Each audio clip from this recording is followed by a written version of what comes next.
Elixirs, powders, ointments, got something for wounds, poisons, something to keep you on your feet through the night and help you survive the cold.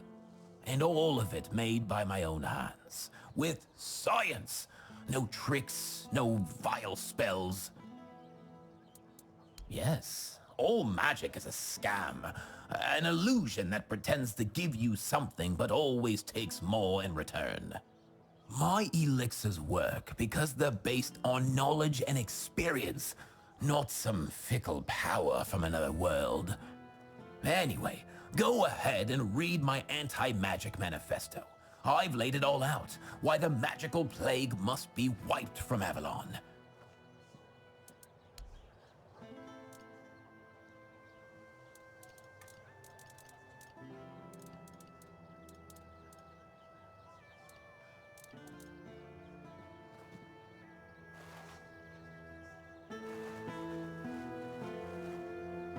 Hello there! Looking for solid, affordable gear? You've come to the right place. Ah, but where are my manners? I'm Alwyn, and you, my dear stranger, look like you're in dire need of a resupply. Well, the men here doesn't seem to be on the verge of dying anymore, and with the Camelotians around, business is booming. The longer they stick around with nothing to spend their coin on but our stalls, the better for us. It's a bit of a shame I'll have to delay visiting my brother at the Horns of the South, but he'll understand. He always says he can't leave his stall for even a single day.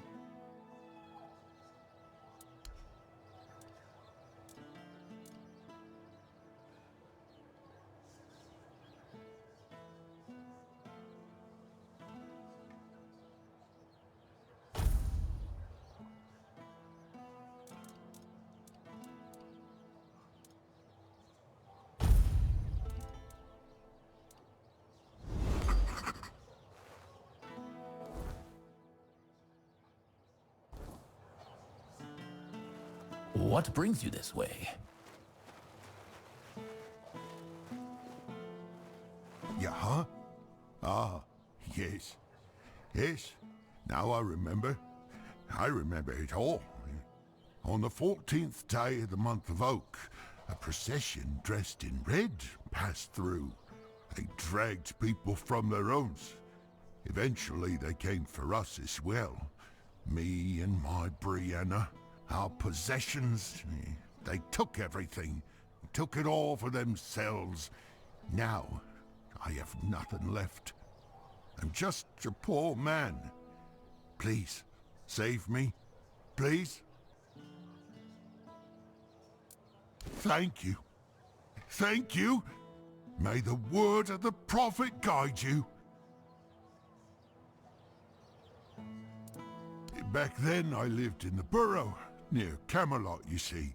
I was there when the priests came with a crowd of penitents, dressed in robes made of parchment laden with the word. The priests cracked their holy whips and delivered fiery speeches. No more red death, no more suffering. No, but I was cured nonetheless. I gave up everything for the cure. I gave up Brianna and all my possessions. I had to cleanse myself. Yes, now I am pure. Can you see? Can you see? Yes, now I am pure. Can you see? Can you see? Thank you. Thank you. May the word of the prophet guide you.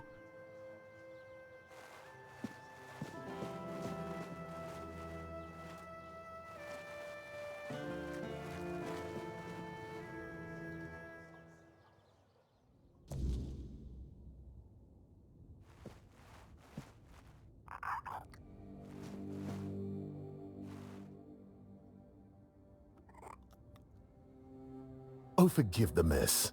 I didn't really have much choice about where to set up my things. Normally I'd be in a tavern, but... well, it looks like the tavern is closed until further notice. That means Varel's bookshop is only place where I can read and work in peace. Oh, of course, my apologies. I'm Imran. My thoughts tend to drift far from the present.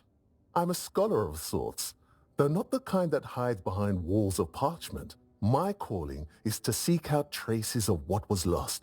Ruins, relics, anything older than old. And yes, I'm a Pict.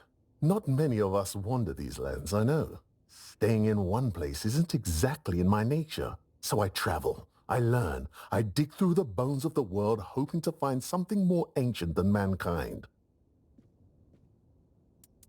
If you're asking out of politeness, let's just leave it at this. I thank you for your interest, but I won't give an answer. Trust me. I could talk the hind leg off a donkey. No need to waste time on such things. Wow! That's really kind of you. So, thanks to Varel's generosity, I managed to get my hands on a certain book. Well, once a book. Now it's just a pile of loose pages. However, these are some truly fascinating loose pages. They're the writings of a Dalariata scribe from nearly 6 centuries ago. Incredible, right? But what's even more astonishing is the content. This man describes encounters with people who knew nothing of King Arthur or the homelands. Nothing at all. Do you understand what that suggests? I'll tell you. It's so exciting. I suspect Avalon may have already been inhabited by a race similar to us, long before our arrival. I've traveled across much of the island, and I've come across some mentions of the people of Farpoint, a place far in the northernmost reaches of Avalon. Few have ever ventured there. Perhaps the Wyrdness started to gather and ruin their crops, or made hunting more dangerous. Or maybe it was some sort of conflict that forced them to seek a new place on the island. Or perhaps they simply had a nomadic spirit. It's hard to say with the scraps of information I've managed to gather so far. And so, my friend, here we are, staring down the question, or rather the flood of questions that wouldn't leave me alone. Many Picts I've known have prolonged contact with the Wyrdness. I thought it was just them, a bunch of lunatics, who first dared to embrace that strange force. And what if it was the first men who knew how to live alongside the Wyrdness? And think about it. If we could uncover how they did it, the possibilities would be endless. It could change everything. But now, I'm trying to pull together more valuable information from these writings. But honestly, I feel like I'm hitting a wall. I won't uncover anything new just sitting here. And unfortunately, I'm stuck here for the time being. I got injured on my way to Connacht, and I'm not quite back to my full strength yet. Oh, don't worry about that, really. It's more of a, let's call it an occupational hazard rather than an actual ailment. I have to give myself some time and everything will settle back into place. I'll be as fit as a fiddle, or whatever it is you say here. Yes, something like that. The Grotto of First Men. That tribal scribe detailed where it should be located. And I'm assuming you're asking for a reason, aren't you? I'd love to go there myself, but this is a matter of some importance to me. I don't want to wait for this one. So, if you're one of those bold souls who take such ventures, I'd be more than willing to entrust this task to you. Oh, of course. I imagine you'll need to make proper preparations for such a journey. I wouldn't want you to bear those costs yourself. Here, take this. Based on my own travel expenses, I'd say this should be a sufficient advance. Truly excellent. I'm deeply obliged, my friend. Here are the notes. They should guide you to the location. Return swiftly, and more importantly, safely. I'll eagerly be awaiting your return.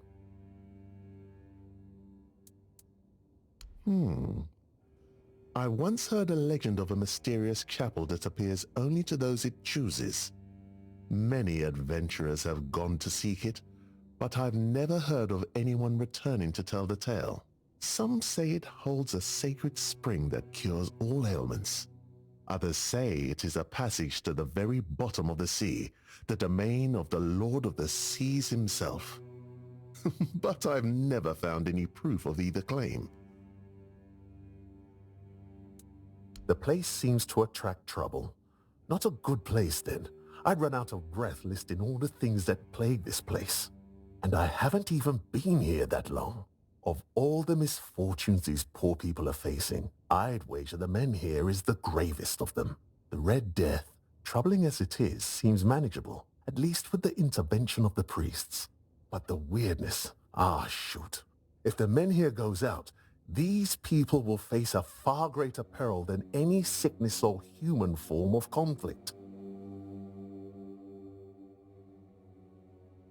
I heard she was a Dalariata who runs a bookshop in Connacht.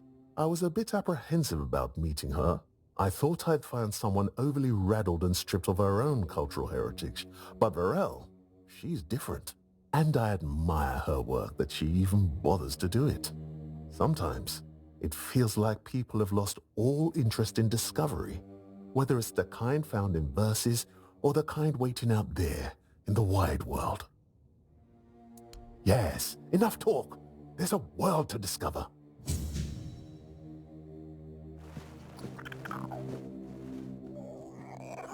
Welcome to Varel's bookshop. No reading without buying. And if you're here for porn, kindly leave before you start. Aye. Look, I don't begrudge anybody their reading habits. Each to their own. But some things should be kept private. Aye. Not only can I read, I can even make recommendations. Imagine that. So, if you have a joke to tell, don't bother. I'm pretty sure I've heard them all. Perhaps it is. But you'd think that so-called civilized people would accept it with mere grace. Hearing the same crude comments over and over again makes me feel like I've never left the training grounds. Then there are the braver ones who tell me I'm not welcome here. Hell, it's just like talking to my sister. They all have more in common than they think, although mostly it's just prejudice. They're no bad. I know it might sound like I was some poor misunderstood girl with unusual interests, but that wasn't the case.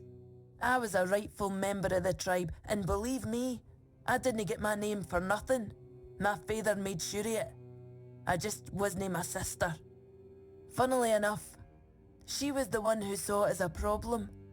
Vran believed that my lack of ambition to be the top Volker warrior somehow made her look bad. Every time I went to the temple to read in peace, she was on my ass about it. Until one day, she yelled at me to either step up or get the hell out of her tribe. You can guess the rest. Oh, great. How's she doing? Still on her path to becoming the pinnacle of tribal perfection?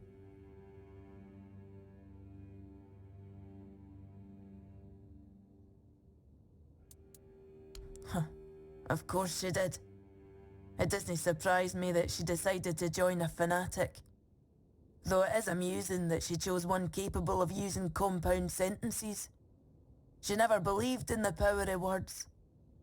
But perhaps that's exactly why she ended up following a man who fed her beautiful lies.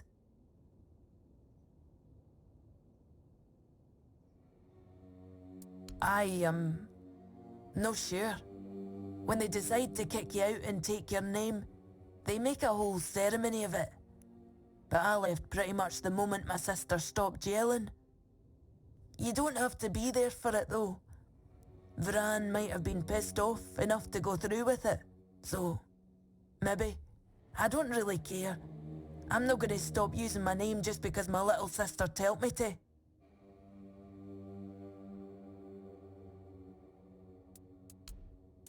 This shop belonged to my late husband.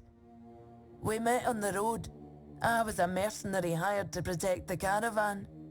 He was a fine older gentleman, fascinated with a Del Rita lass who shared his love for books. It was a lethal combination for my poor heart. We didn't get near enough years together, but we were happy. We didn't have much family left, and they couldn't care less about this place, so he left it all to me. Well, I can't just take the shop and hitch it to a cart, can I? Although I suppose that might be more or less what I need today. I didn't hate living here, you know. It was fine when my husband was still alive. I even thought people were starting to warm up to me. And then he died, and the respect died with him. And then Camelot arrived. Everything just went downhill for there.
Welcome back.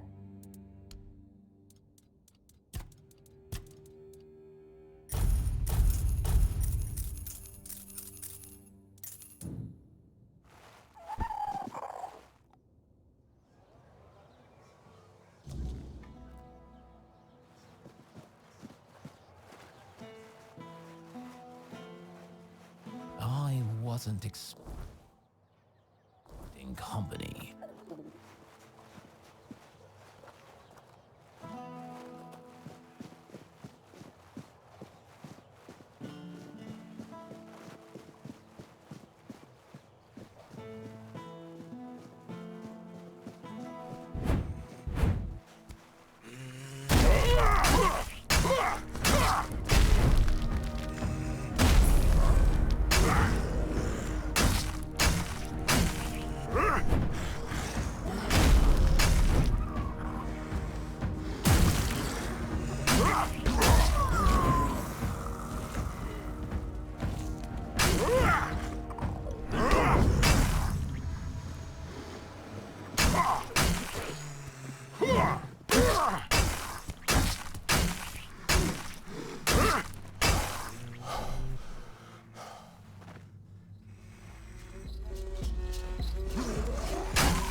lost one cannot hear you.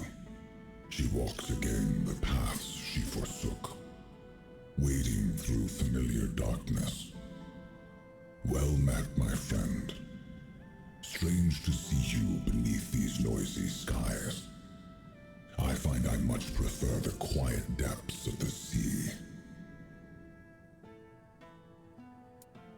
There is a place in the depths that calls you. A domain both mine and not mine, lingering on the seabed for centuries. I have a certain fondness for it. I once helped it grow, yet from the beginning, it has been stagnant. Its beginning was your doing, Arthur. Now that you have returned, help it move at last.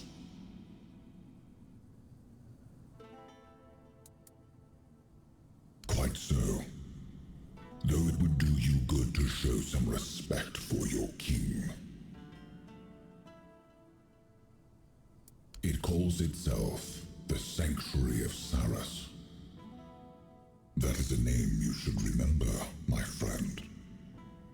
After all, you would not be here without it.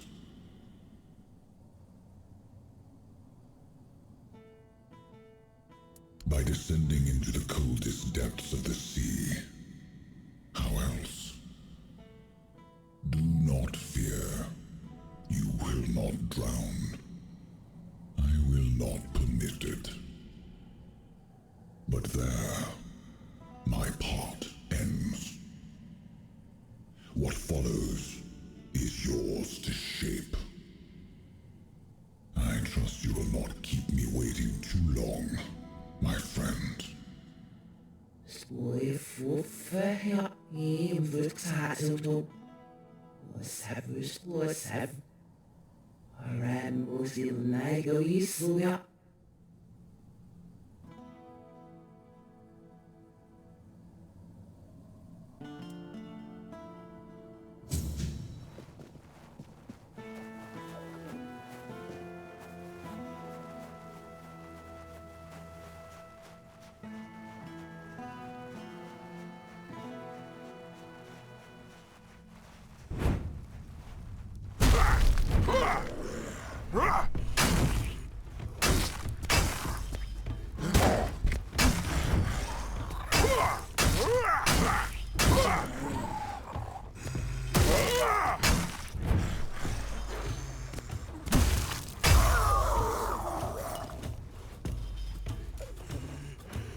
ground, men.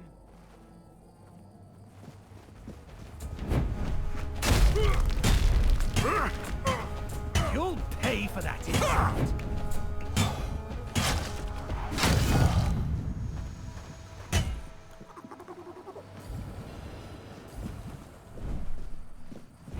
You'll pay for that insult.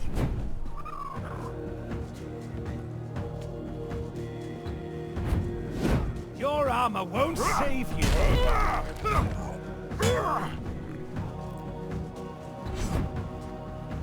You'll fall to my sword.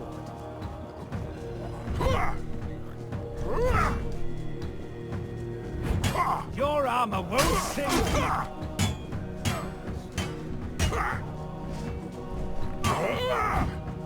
Your armor won't save you. You're out of your depth.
Show me what you are made of!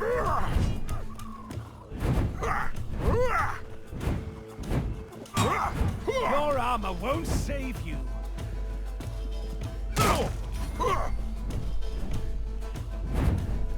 Show me what you are made of!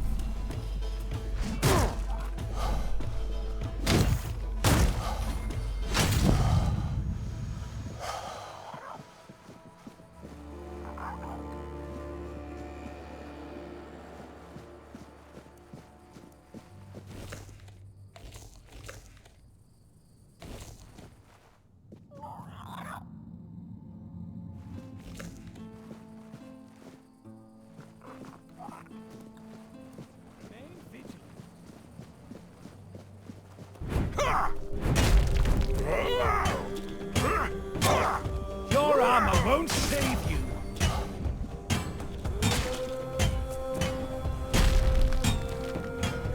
You'll fall to my sword.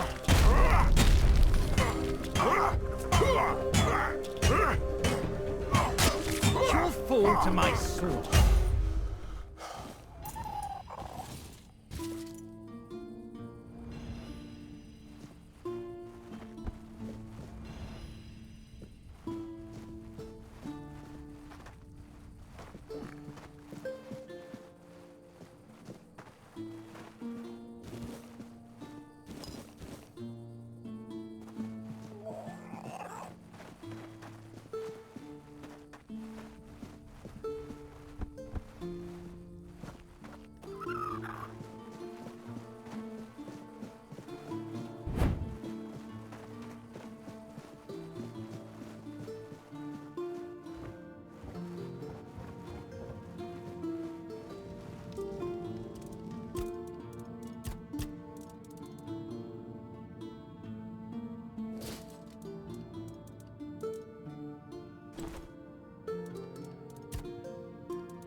I have no idea. The Menhirs were Merlin and Nimue's domain. I was mostly just relieved they worked. Although I've always felt an odd sense of familiarity with them. I think they reacted to the power we now wield. The Four-Dweller element within us. But why and how? That's beyond even my understanding. But tell me, are you well? You were unconscious for a while.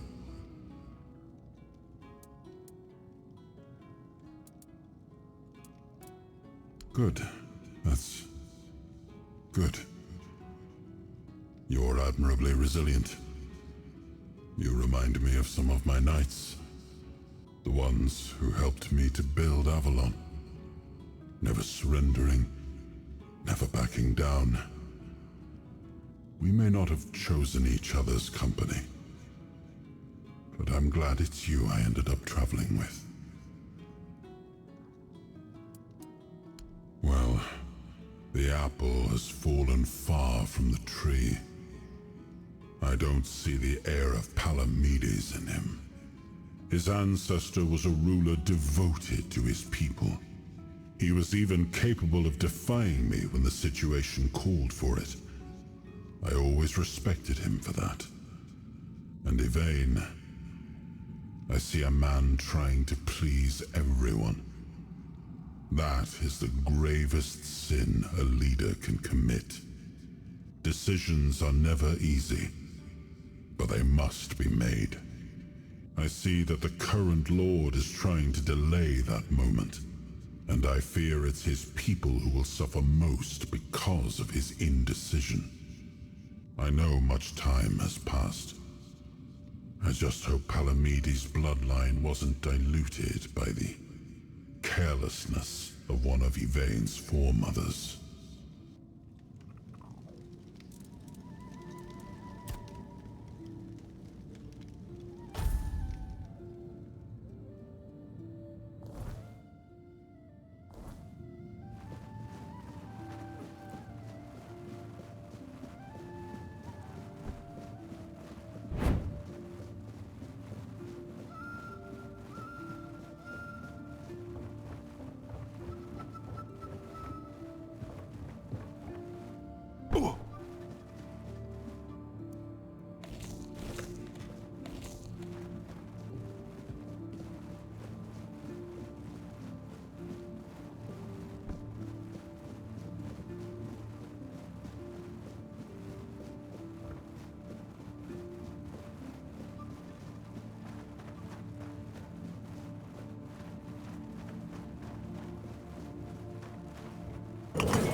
You were awaited. In the past, in the present, and in the future. All stages have converged into one. And here you stand. Welcome, Hollow Shell. It is time to begin the next act of your journey. I am the one, the vessel, the bearer of grace, the giver. I have worn many names, but names matter little, except for the prophets. Kai, Kai, Kai, listener of the bleeding heart of the plague, the sanctified pilgrim. Simple minds with lofty titles, and simpler folk with no standing, opened these walls to something they did not understand. Then came the outbreak of terror. The plague claimed this place. Red Death. A holy relic, a fragment of the sanctified body of the prophet.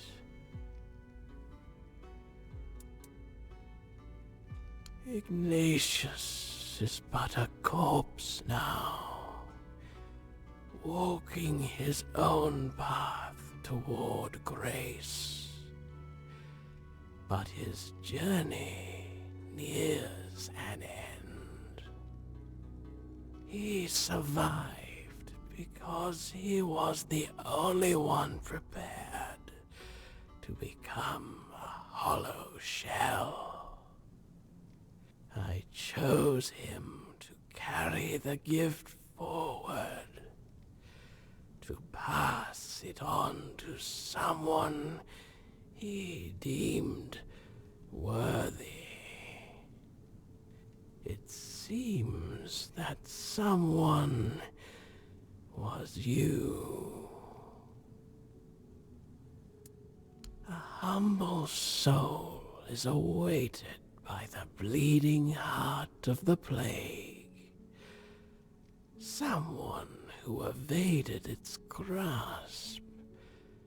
Someone who defied the destiny laid before them. Her name is Una, an old widow in Kunakt. But she is not alone. There is another, one whose choice led you here.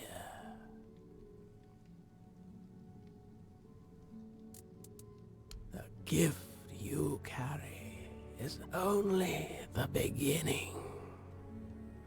Much within you must be purged before you achieve perfect obedience, before you are ready for the final act. Now, receive the mark of the plague. Pass it on to those I have chosen. When their fates are sealed, return here for the next step to be revealed.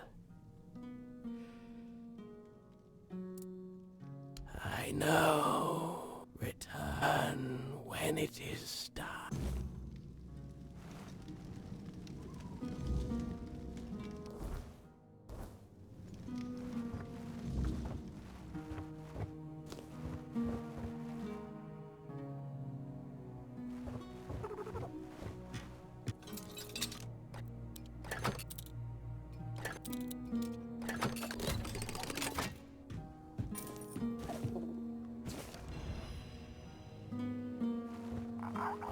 Bye.